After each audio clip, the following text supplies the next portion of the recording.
Baik, bismillahirrahmanirrahim. Assalamualaikum warahmatullahi wabarakatuh. Alhamdulillahil alim alladzi khalaqal insana fi ahsani taqwim. Asyhadu an la ilaha illallah wa rahim. Asyhadu anna Muhammadan abduhu wa rasuluh. Al-mutamima bi maqaribul karim. Amma ba'd. Allah Ta'ala fi kitabil karim. A'udzu billahi minasyaitonir rajim. Bismillahirrahmanirrahim. Yarfa'illahu alladziina amanu minkum walladziina utul ilma darajat. Qala Nabi sallallahu alaihi wasallam. Talabul ilmi fardhatun 'ala kulli muslimin. Kama qala Rasulullah sallallahu alaihi wasallam. Baiklah, pada kesempatan kali ini kita akan mengkaji lagi tentang kitab Ta'limul Muta'allim. Pada kalau di PDF-nya di halaman 34. Ya. Bismillahirrahmanirrahim, tentang masalah adab terhadap ilmu. Kita butuh belajar adab. Manusia itu adalah makhluk yang beradab. Manusia adalah makhluk yang penuh dengan adab. Makin tinggi ilmunya seseorang, maka adab dan akhlaknya pun makin tinggi juga. Ya. Kalau orang itu ilmunya banyak, tapi adabnya tak ada, maka dia seperti orang yang tak berilmu. Cuma sekolah tinggi-tinggi, tapi akhlak dan adab tak disesuaikan.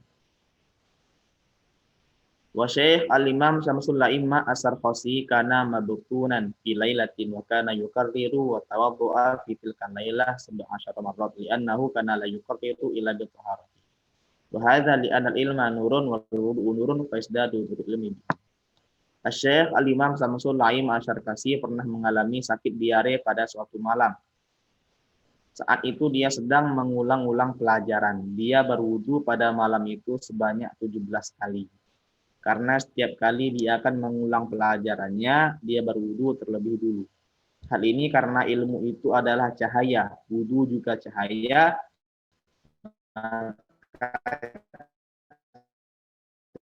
cahaya ilmu akan semakin berkilau. Kalau digabungkan maka menjadi banyak.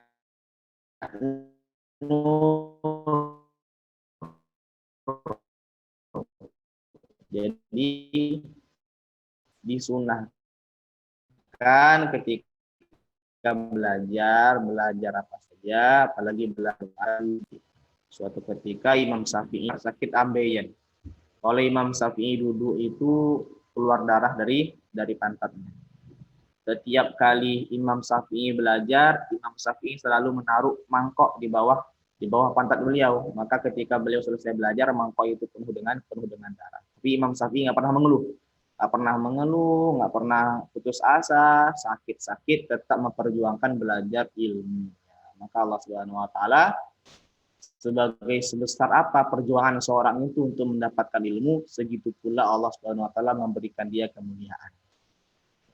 Sebesar apa pengorbanan dia, perjuangan dia untuk mendapatkan ilmu, maka Allah akan balaskan dia dengan kemuliaan yang besar pula. Tapi kalau kita hanya bermalas-malasan dalam menuntut ilmu, banyak mengeluhnya, maka Allah Subhanahu Wa Taala pun akan malas memberikan ilmu kepada kita. Jadi jangan kira orang-orang dulu tuh belajar ilmu tuh santai, nyantai, ngopi, ngeteh, enggak.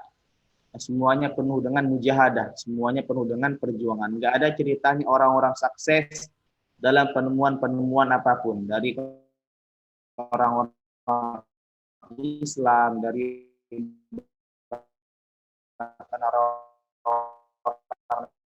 orang Muslim. Mereka memperjuangkan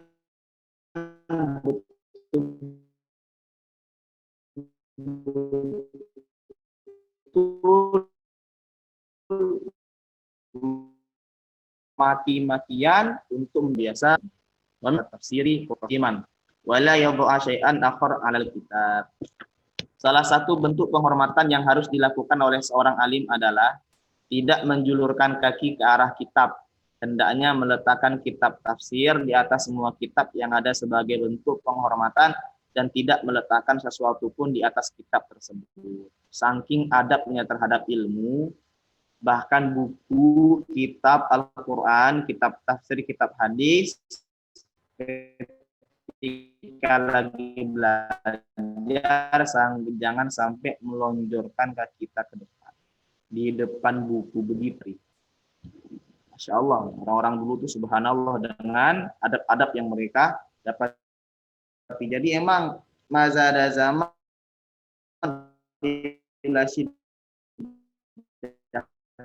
tidaklah bertambah zaman kecuali tambah berkembang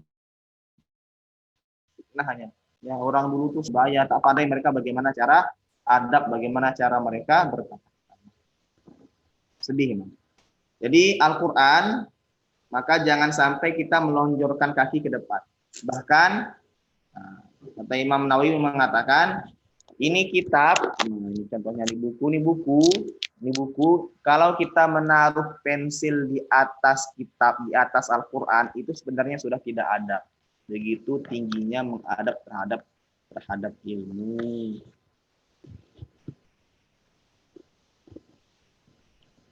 Meletakkan pensil di atas kitab itu tak boleh sebenarnya. Saking adabnya itu adab yang tertinggi sebenarnya. Wa kana ustadzuna Syekh Burhanuddin rahimahullah taala yaqi an syaikhim min masyayikh anna faqihan kana wadu al mihbar ala al kitab faqalallahu bi farisah Barnayabi. Guru kami Syekh Burhanuddin menceritakan dari salah satu seorang syekh bahwasanya adalah seorang faqih yang meletakkan wadah tinta di atas kitab. Maka syekh tersebut berkata kepadanya, jangan kau lakukan. Menaruh kitab, menaruh pena di atas kitab itu sudah tidak ada, kata orang dulu. Jadi kalau kalian pergi ada perpustakaan itu, pernah ke India itu perpustakaannya itu Masya Allah di Diobanti namanya, besar perpustakaannya itu, 2 tingkat juga, banyak museum juga di sana. Jadi kalau kita megang kitab itu emang kitab kuno. Bisa di sana tuh buka kitabnya itu sebagai sarung tangan putih. Nah, buka gilitannya tuh nggak boleh serak, buka kitab tuh nggak boleh serak, tapi bukanya gini, betul-betul adab. Ya, membuka kitab itu betul-betul adab, apalagi kitab-kitab yang ada hubungannya dengan agama, ya. Apalagi kitab-kitab yang ada hubungannya dengan agama. Apalagi dengan Al-Quran. Al-Quran jangan sampai letak Al-Quran sembarangan, letak Al-Quran di jok motor, letak Al-Quran di dalam tas. Al-Quran itu letaknya di tempat-tempat yang mulia. Hati-hati dengan agama Allah saja yang ada hubungannya dengan agama Allah saja kita tidak bisa adab, maka bagaimana dengan yang lainnya?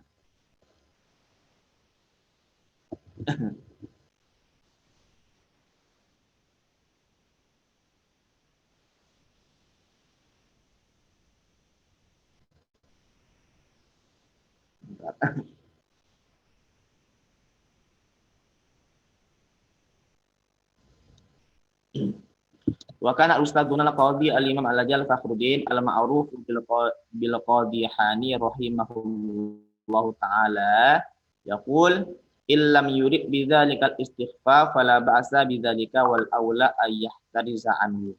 Guru kami al-qadhi al-imam Fakhruddin yang terkenal dengan Qadhi Khan berkata, jika perbuatan itu, perbuatan meletakkan wadah tinta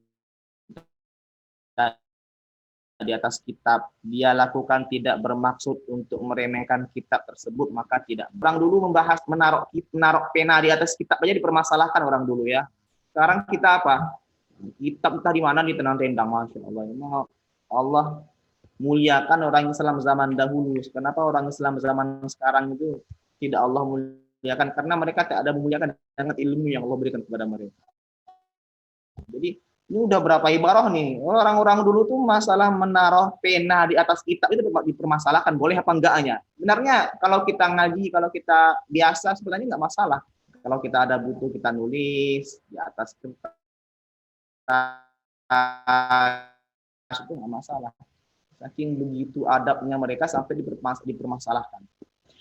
Kalau zaman sekarang, bodo amat.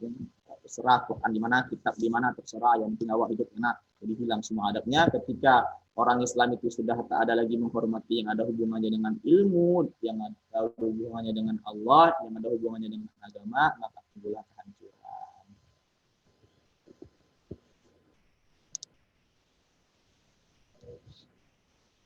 Orang dulu tuh Zaman ulama-ulama dulu ketika dia berhadapan dengan guru, jangankan ngomong dengan gurunya, bertatap muka dengan gurunya saja sudah segan.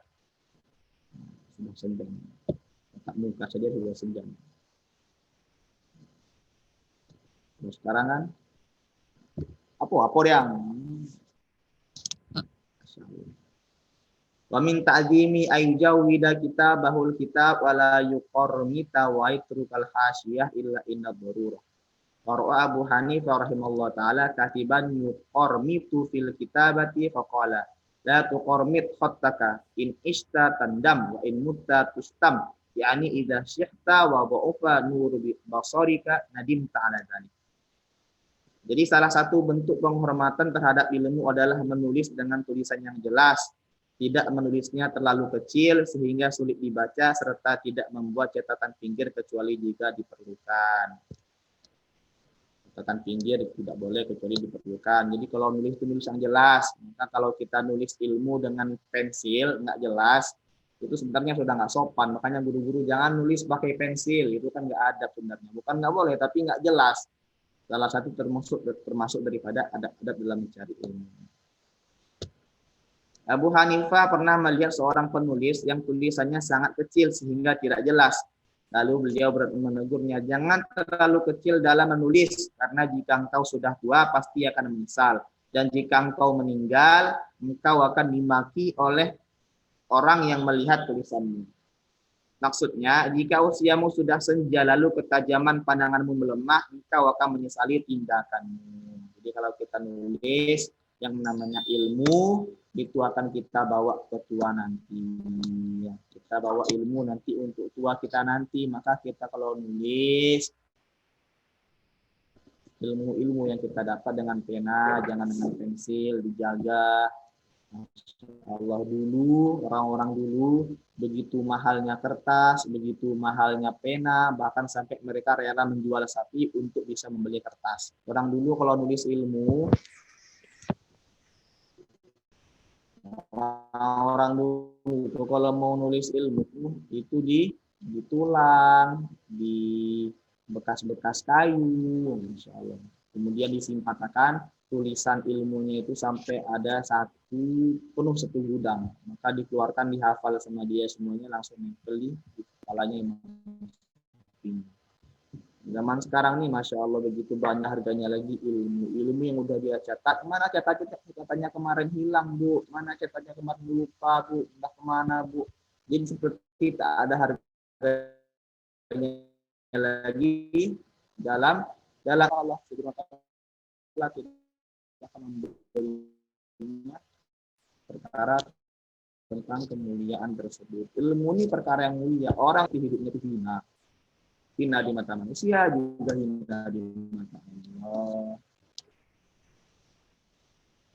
Wa hukiya an Syekh al-Imam Majduddin Sarhaqi hukiya annahu qala ma qaramatna illa nadimna wa man taqabna illa nadimna wa man lam nuqabil illa nadimna. Diriwayatkan dari Syekh Al-Imam Majduddin Asy-Syarqahi bahwa dia berkata, tulisan kami yang kecil dan rapat, kutipan yang terlalu ringkas, dan kutipan yang tidak kami bandingkan dengan kitab lain, semuanya menyebabkan kami menyesal. Wa yanbaghi ayyakuna taqti'ul kitab murabban fa innahu taqti'u Abi Hanifah rahimahullah taala wa huwa aisaru ala raf'i wal wad'i wal mutalaah. Seharusnya kitab itu dibentuk segi empat, dan itu merupakan bentuk kitab Abu Hanifah. Bentuk seperti ini lebih mudah dibawa, diletakkan, dan ditelaah. Wa yanbaghi alla yakuna fil kitabati syai'un fil humrati fa innahu min sani'il falasifati la sani'us salafi. Wa min masyayikhina karihus isti'mal al-murakkabil ahmar. Hendaknya tidak memakai tinta merah dalam menulis kitab, ya. Memang sudah dari sananya nggak adab menulis pakai tinta warna merah. Karena hal itu termasuk kebiasaan para filsuf, bukan kebiasaan para salaf. Bahkan guru kami ada yang tidak mau memakai tinta berwarna merah. Tidak sopan ya memakai tinta warna merah. Wa min ta'zimil ilmi ta'zimu syaraka fi talabil ilmi wad darsi wa ma yata'allamu minhu wa tamalluqu mazmumun illa fi talabil ilmi. Fa innahu yanbaghi ay tamallaqa li ustadzihi wa syurakaihi liyastafida minhu. Bentuk lain dari penghormatan terhadap ilmu adalah menghormati teman-teman sesama penuntut ilmu, juga pelajaran maupun guru. Penghormatan terhadap ilmu adalah menghormati teman-teman sesama penuntut ilmu, juga pelajaran maupun guru. Mencari muka itu perbuatan tercela kecuali dalam menuntut ilmu. Maka dari itu hendaknya penuntut ilmu mengambil muka kepada guru dan teman-temannya agar memperoleh manfaat dari kami ya. Kita itu menghormati ilmu, menghormati muka itu memang nggak boleh. Cari muka untuk apa dulu? Kalau cari muka untuk mendapatkan duitnya orang itu nggak boleh. Nah, cari muka depan bos, sok baik ya kan, sok baik cari muka ini sana, cari muka bantu sana mana ini dia paling rajin tuk tuk tuk tuk tuk. Nah, biar apa? Biar bosnya mandang, wah masya Allah ini baik nih, kan gajinya nih, itu nggak boleh.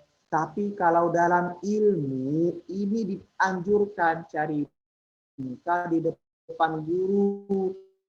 Mana tugasnya? Contohnya mana tugasnya Rian? Ini Pak, masya Allah rajin. Rian mana ini Pak? Oh, gurunya gimana? Itu boleh kenapa? Karena perkara yang mulia, perkara ilmu. Juga dengan teman-temannya. Cari muka untuk mendapatkan ilmu itu boleh.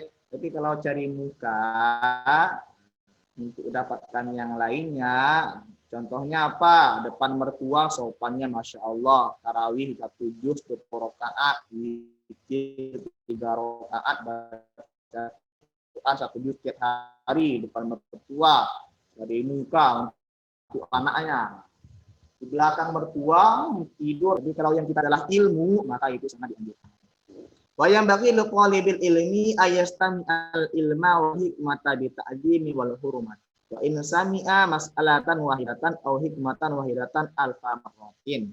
Wa qila man lam yakun ta'zimuhu ba'da alfi marratin ka ta'zimihi fi awwali marratin falaysa bi ahli ilmi. Hendaknya penuntut ilmu menghormatan meskipun dia telah mendengarkan masalah tersebut 1000 kali. Dikatakan barang siapa yang tidak menghormati atau memperhatikan suatu ilmu, walaupun dia pernah mendengarnya 1000 kali, maka dia bukan termasuk ahli ilmu. Ya, jangan sampai kita itu bosan mendengarkan ilmu itu masuk dalam telinga kita. Alah ini udah. Anggap aja kita itu masih rakus terhadap ilmu. Maka Allah akan pandang, oh ini kayaknya anak ini nggak pernah bosan dengan ilmu. Maka Allah akan tambah terus ilmu kepadanya. Jadi kalau kita kolai, boleh kayak gitu ya. Walaupun udah bosan, jangan tampakkan muka bosan kita. Anggap aja itu, masya Allah. Walaupun udah tahu tapi tetap seperti masih rakus terhadap ilmu. Jangan sampai nampakkan kebosanan kita kalau kita lagi belajar. Ini lagi.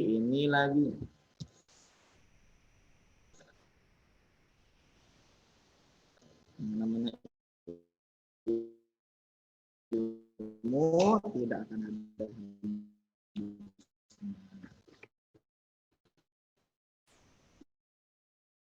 Wa yang bagi talibil ilmi alla yaqtaw wa kana a'rafa bima yang bagi likulli ahadin wa ma yaliku bi tabi'ati. Sendiri jenis ilmu yang akan dia pelajari, akan tetapi menyerahkan urusannya kepada sang guru. Hal ini karena sang guru telah mendapatkan pengalaman dalam ilmu tersebut, sehingga dia lebih mengetahui mana ilmu yang cocok dengan watak dan kecenderungan setiap muridnya. Kalau kita mau nyari tujuan Pak, kayak mau kuliah di mana ini, saya mau kemana turisnya, kamu musyawarah dengan guru, cocoknya kita ini, otak kita ini kemana masuknya.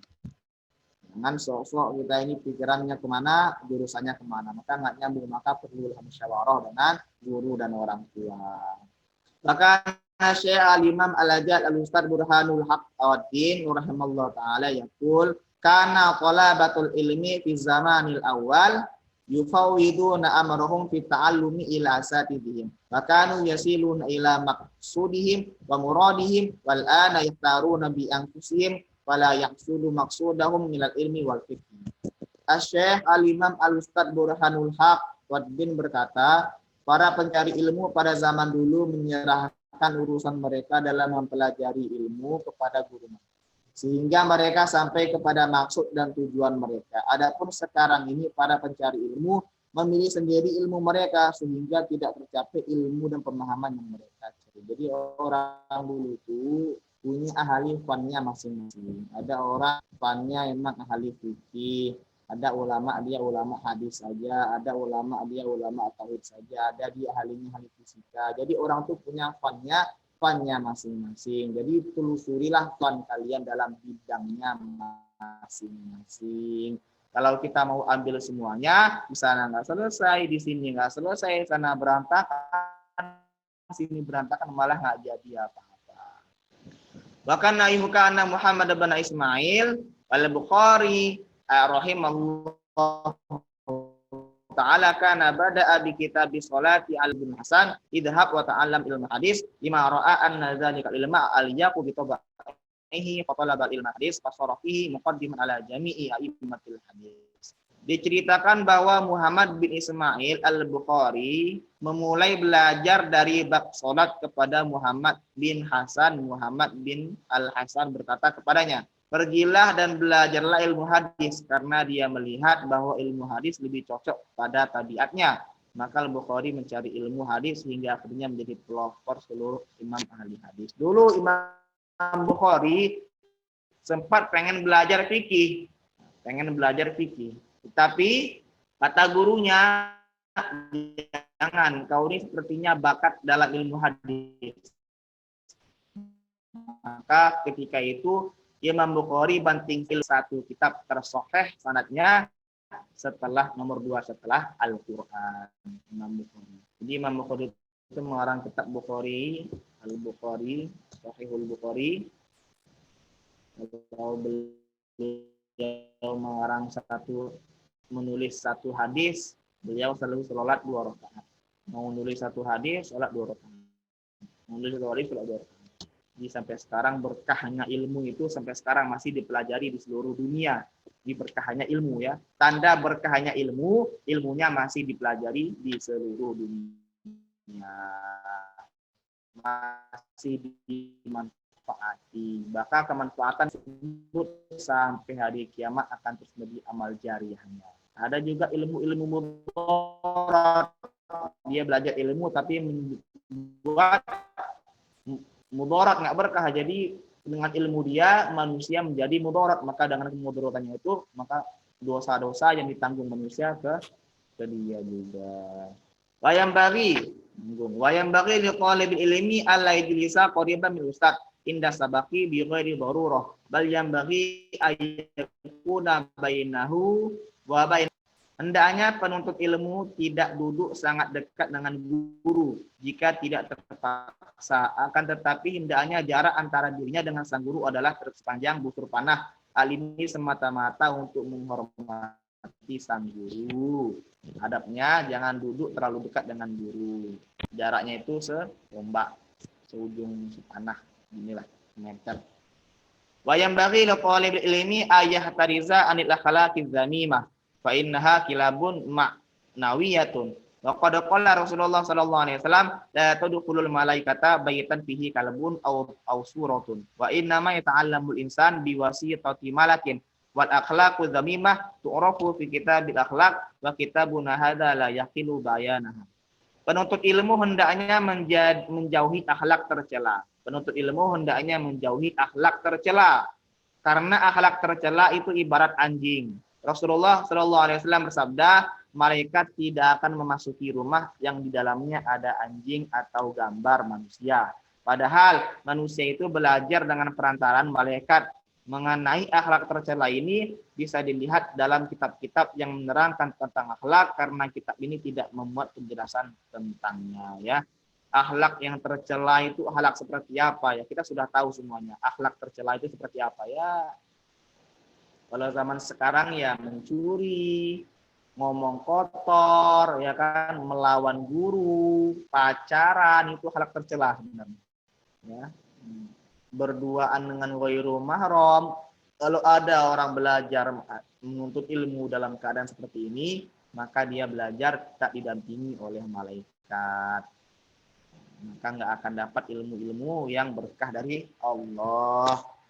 Wal yahtaris khususon anit takabburi wa ma'at takabburi la yahsulu ilmu. Kila al ilmu harbunil fatal muta'ali kasaili harbunil makalin ali. Oleh karena itu, seorang penuntut ilmu harus menjauhi akhlak yang tercela. Lebih-lebih sikap takabur, sikap sombong itu tercela ya, sikap sombong itu tercela. Karena dengan sikap takabur, sikap sombong, ilmu tidak akan diperoleh. Dikatakan dalam syair, ilmu itu musuh bagi orang yang sombong. Sebagaimana banjir menjadi musuh dataran yang tinggi. Jangan sombong, walaupun kita udah juara 1 dari SD sampai 3 SMA, jangan sombong ya. Karena dengan kesombongan Allah tidak akan memberikan ilmu terhadap orang yang sombong. Yang boleh sombong di dunia ini cuma satu saja, siapa? Yaitu adalah Allah Subhanahu wa taala. Manusia tidak boleh sombong. Manusia ini apalah, hidup sementara, dunia 70 tahun, 60 tahun. Apa yang disombongkan? Mati bau tanah, masuk jadi dimakan cacing, dimakan lalat, ya kan? Mati bau apa, siapa juga yang mendoakan, maka jangan sombong kita. Sepintar-pintarnya apapun kita, masih ada langit di atas langit. Baiklah, cukup pada bab ini. Mungkin terusnya mungkin kita akan masuk pada bab 5. Ada yang mau ditanyakan?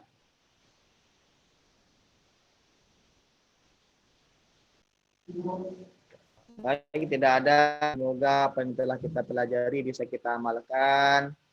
Makin hari akhlak anak-anak ini makin bertambah, adabnya makin bertambah, Masya Allah. Tata keramanya makin dijaga, adabnya kepada orang tua, kepada kawan, kepada adik, kepada kakak, terutama kepada guru-guru kita. Biar apa? Biar hidup kita itu berkah. Kita itu hidup di dunia, yang dicari itu bukan harta, berkah. Sukses dunia juga sukses akhirat. Jangan yang dicari pengen sukses dunia saja. Enggak, dunia itu sementara. Hidup tuh sementara, sebentar kali hidup tuh.